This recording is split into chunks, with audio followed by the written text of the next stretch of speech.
अस्सलाम वालेकुम दोस्तों, आज हम आपको दिखाने जा रहे हैं नासा ने अरबों किलोमीटर दूर इस बर्फीले चांद की सतह के नीचे ऐसा क्या दरियाफ्त कर लिया कि साइंसदानों का वहाँ जाना मजबूरी बन गया। तो आप तफसील से इस वीडियो को मुलादा फरमाएं।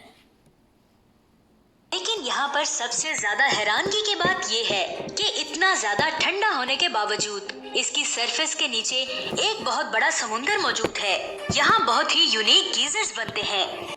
की बात यह है कि इतना ज्यादा ठंडा होने के बावजूद इसकी सरफेस के नीचे एक बहुत बड़ा समुंदर मौजूद है। यहाँ बहुत ही यूनिक गीजर्स बनते हैं। साइंसदानों के मुताबिक इस समुंदर में एलियन लाइफ हो सकती है, जिसके बारे में जानने के लिए नासा फ्यूचर में यूरोपा क्लिपर स्पेसक्राफ्ट को चांद पर भेजने वाली है।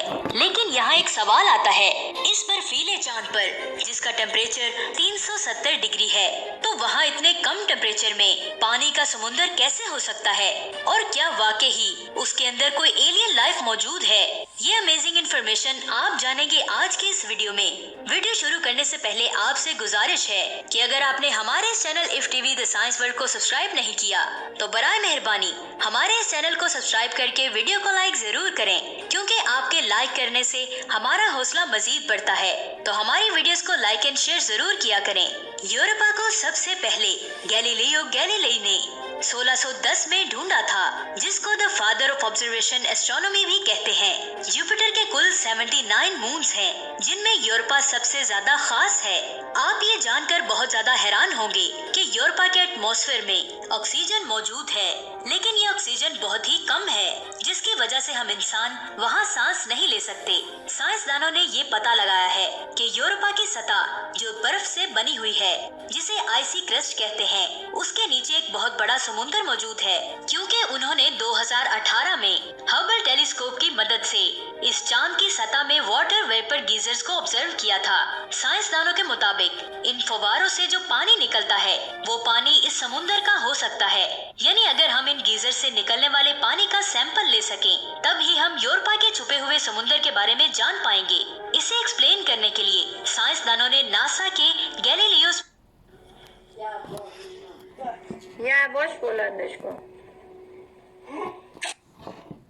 स्पेसक्राफ्ट मिशन के इमेजेस और डेटा की मदद से एक मॉडल को तैयार किया, जिससे ये पता चल सके कि कैसे ठंड और प्रेशर के कॉम्बिनेशन से क्रायोवोल्केनो इरप्शन हो सकता है, जिसे आइस वोल्केनो इरप्शन भी कहते हैं।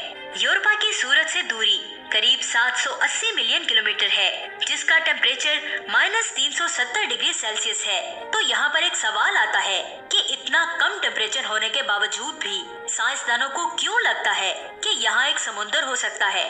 साइंसदानों के मुताबिक इसकी दो कंडीशंस हो सकती हैं। पहली, टाइडल लॉकिंग। टाइडल लॉकिंग के बारे में मैंने अपनी एक वीडियो में डिटेल से एक्सप्लेन किया है, लिंक आपको नीचे डिस्क्रिप्शन में मिल जाएगा।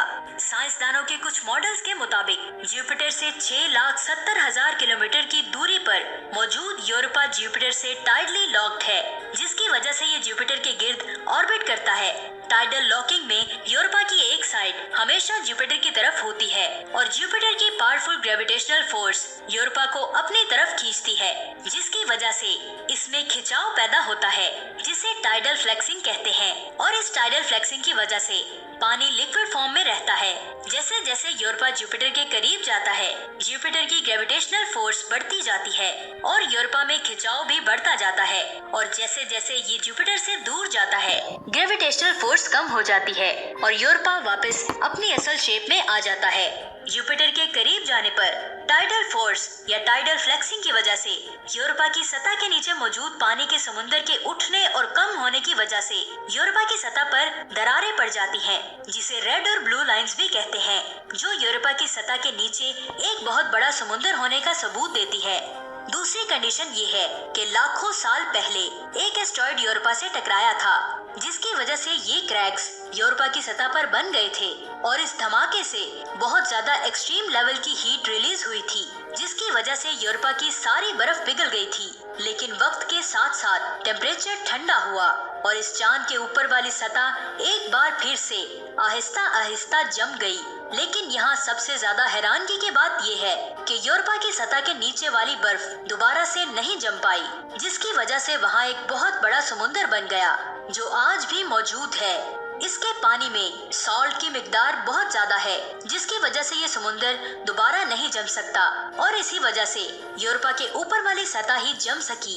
लेकिन कुछ साइंसदानों के मुताबिक यूरोपा की सतह के नीचे कुछ नहीं है। उनके मुताबिक जब ऊपर वाली सतह की बर्फ पिघलकर किसी दूसरे आइस के पार्ट से टकराती है तो टेम्परेचर डिफरेंट हो जाता है, जिसकी वजह से वो लिक्विड बहुत ज्यादा फोर्स के साथ इजेक्ट हो जाता है और इस तरह यूरोपा की सतह पर गीजर्स बनते हैं। यानी कि इन गीजर्स का यूरोपा के समुद्र के साथ कोई कनेक्शन नहीं है, जिसकी वजह से हमें यहाँ पर कोई भी बायोसिग्नेचर यानी जिंदगी के लिए जरूरी एलिमेंट्स देखने को नहीं मिलेंगे।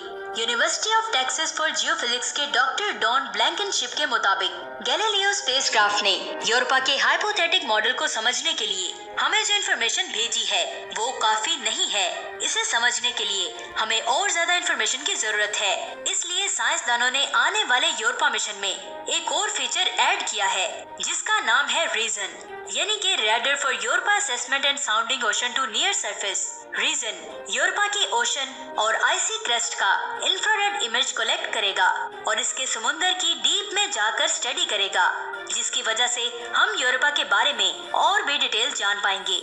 लेकिन यहाँ मैं आपको बता दूं कि ये अभी पॉसिबल नहीं है, क्योंकि यूरोपा क्लिपर को यूरोपा तक पहुँचने में 7 साल लग जाएंगे।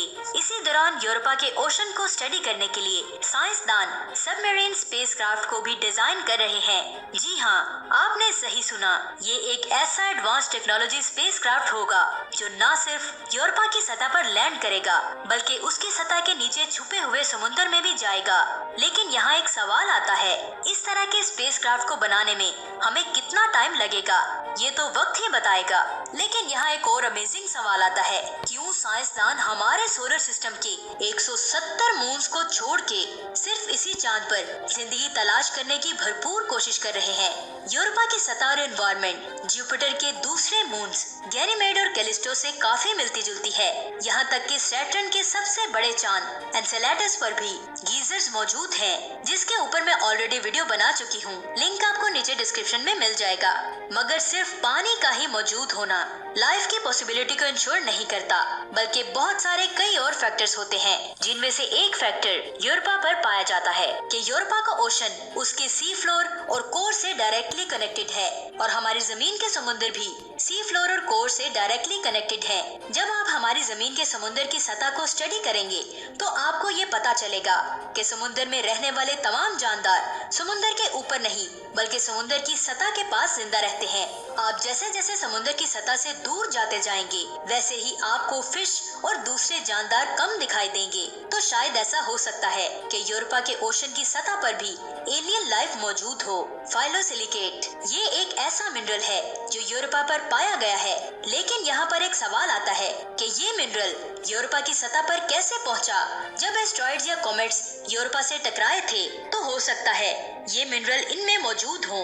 आपने जमीन पर हाइड्रोथर्मल विंड्स के बारे में तो सुना ही होगा।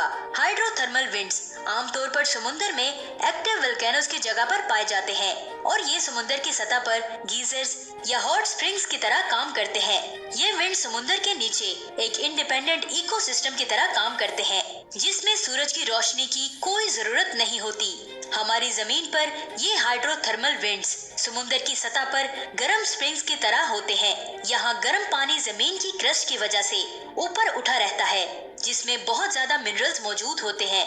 पानी में मौजूद ये जानदार इन्हीं मिनरल्स की वजह से जिंदा रह पाते हैं। तो सेम इसी तरह हो सकता है कि यूरोपा के ओशन फ्लोर में भी एलियन लाइफ मौजूद हो। एंडोल